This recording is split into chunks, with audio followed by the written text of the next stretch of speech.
Pues bien, empezamos con el ejercicio 1, haciendo una lectura y nos dice que responda a las siguientes preguntas. A. El nitrato de amonio es un compuesto con muchas aplicaciones cuya síntesis se realiza por reacción directa del ácido nítrico y amoníaco. Escriba la reacción ajustada que se produce y haciendo uso de la tabla calcule el incremento de G a 300 kelvins. Justifique la espontaneidad de la reacción. En el apartado B nos pide que una de las aplicaciones del nitrato de amonio es como explosivo, ya que en ciertas condiciones, temperaturas por encima de 175 grados centígrados, se produce de forma explosiva la reacción de descomposición que da lugar a óxido de dinitrógeno y agua. Escriba la reacción ajustada y con los datos de la tabla calcule la entalpía y la entropía. También determine la energía de Gibbs a 450 kelvins para dicha reacción y considere que el incremento de H y el incremento de S no cambian con la temperatura. Justifique si la reacción es exotérmica y espontánea. El apartado C nos dice que escribe la ley de velocidad de la reacción de descomposición del nitrato de amonio, considerando que las unidades de su constante de velocidad son segundos a la -1 e indique el orden de la reacción. Y por último, en el apartado D nos dice que explique cómo afecta la velocidad de reacción de descomposición del nitrato de amonio una disminución de temperatura. Y aquí abajo podéis ver la tabla con los datos necesarios para hacer los diferentes apartados. Pues bien, empezamos este ejercicio primero con el apartado A, donde nos dice que escribamos la reacción ajustada que se produce, que es la de que el nitrato de amonio es un compuesto con muchas aplicaciones cuya síntesis se realiza por reacción directa entre el ácido nítrico, recordad que el ácido nítrico es HNO3, más el amoníaco, que es NH3, da el nitrato de amonio, NH4NO3. Y esta sería la reacción.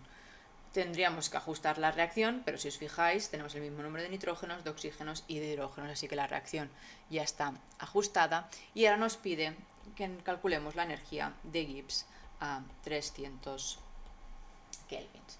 Si nos fijamos en la tabla de abajo, fijaros que los valores de la energía de Gibbs que nos da es la de los compuestos, de estos tres compuestos, por lo que podemos decir que la energía de Gibbs es igual al sumatorio de las energías de Gibbs de los productos multiplicado por su factor estequiométrico menos el sumatorio de las energías de Gibbs de los reactivos multiplicados también por su factor estequiométrico. En este caso, en la reacción es 1 es a 1. Así que este incremento de G será la del nitrato de amonio, que es menos 184, menos, y abrimos paréntesis para cambiar el signo de todos los reactivos, que son el ácido nítrico, menos 81, más el del amoníaco, que es menos 17. Esto, si lo calculamos, nos da menos 86 kilojoules partido por mol. Ojo con las unidades, ¿de acuerdo? En termodinámica tenemos que tener mucho ojo si estamos en kilojoules, en joules, porque fijaros que aquí en la tabla la energía de Gibbs y la entalpía nos la está dando en kilojoules y la entropía en joules. Pues bien, lo último que nos pide es que justifiquemos la espontaneidad de esta reacción. Recordar que la energía de Gibbs es lo que nos dice si una reacción es espontánea o no. Y una reacción es espontánea cuando la energía de Gibbs es inferior a cero, es decir, negativa. En este caso sí que lo es, así que la reacción es espontánea. Vamos ahora al apartado B, donde nos dice que una de las aplicaciones del nitrato de amonio es como explosivo, porque se produce una reacción de descomposición que da lugar al óxido de dinitrógeno y agua. Pues bien, ajustamos esta reacción, que es la del nitrato de amonio, que reacciona para dar óxido de dinitrógeno, N2O, más agua, más H2O. Tenemos que igualar esta reacción y fijaros que necesitamos dos aguas para que esta reacción esté igualada. Pues bien, una vez la reacción ajustada, nos piden en este caso que calculemos la entalpía y la entropía, y también la energía de Gibbs para la reacción. Pues bien, si nos fijamos en los valores, tanto de entalpía como de entropía, nos da la de los compuestos que participan en la reacción. Así que, al igual que la energía de Gibbs, la entalpía será el sumatorio de las entalpías de los productos menos la de los reactivos multiplicado por su factor estequiométrico. En este caso sería la del óxido de dinitrógeno, que es 82,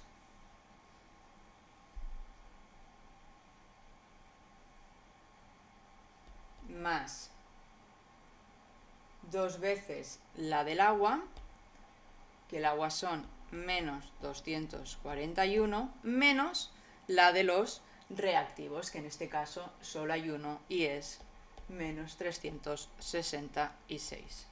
Pues bien, si hacemos esta operación, fijaros que lo que nos da es menos 34 kilojoules partido por mol. Ahora, para calcular la entropía, hacemos lo mismo, pero con los valores de la entropía, es decir, 220 más 2 por 189 menos los 151. Y en este caso nos da una entropía de 447 joules partido Kelvin mol. Una vez ya tenemos la entalpía y la entropía, nos dice que si esta reacción es exotérmica o no. La reacción es exotérmica, nos tenemos que fijar en el valor de la entalpía. Cuando la entalpía es negativa, significa que la reacción es exotérmica. Yo, para acordarme, lo que hago es, yo soy lo que está participando, lo que tiene esta entalpía, lo que está participando en la reacción. Entonces, si yo expulso calor hacia afuera, ¿cómo me quedo yo? Negativo, es decir, que es una reacción exotérmica. Por último, nos pide la energía de Gibbs. Y recordar que si no nos dan los valores, la podemos calcular por incremento de H menos T incremento de S. Pero al tanto, tienen que estar todo en las mismas unidades. Por eso que lo que vamos a hacer es que la entropía lo vamos a pasar a kilojoules también por mol, es decir, 0,447 kilojoules partido Kelvin por mol. Pues bien, si sustituimos, la entalpía es menos 34 menos la temperatura, que nos lo pide a 450 kelvins, por la entropía, que es este 0,447. Y esto de aquí nos da un valor de energía de Gibbs de menos 235,15. Lo último que nos pregunta es si esta reacción es espontánea. Y como hemos dicho antes, cuando la energía de Gibbs es inferior a 0, es decir, negativa, la reacción es espontánea. Así que sí, esta reacción a 450 Kelvin es espontánea. Muy bien, seguimos ahora con el apartado C. Este apartado C, ¿qué nos dice? Pues bien, nos dice que escribamos la ley de la velocidad de la reacción de descomposición del nitrato de amonio y tenemos que considerar que las unidades de su constante de velocidad son segundos a la menos 1 e indique el orden de la reacción.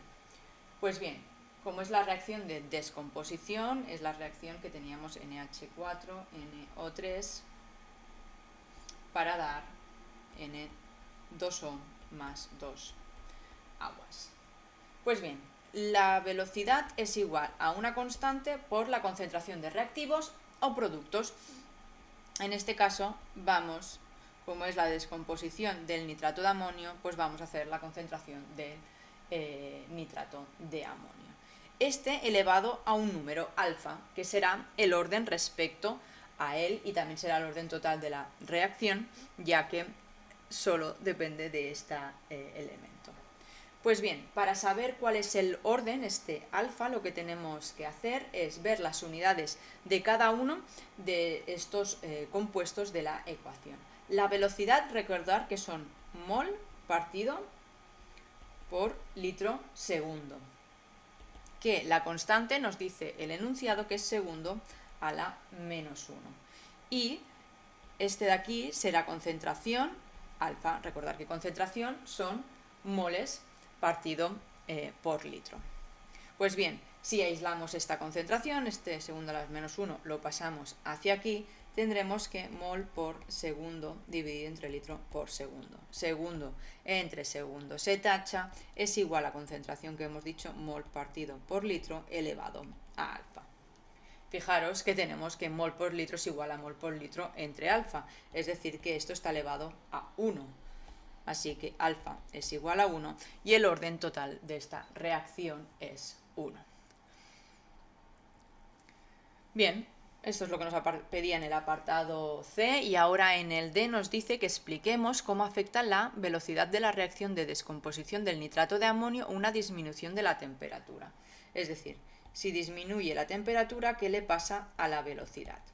Pues bien, nosotros sabemos que la velocidad depende de la constante y que esta constante es igual a una constante A, E, que es el exponente elevado a menos energía de activación dividido entre RT.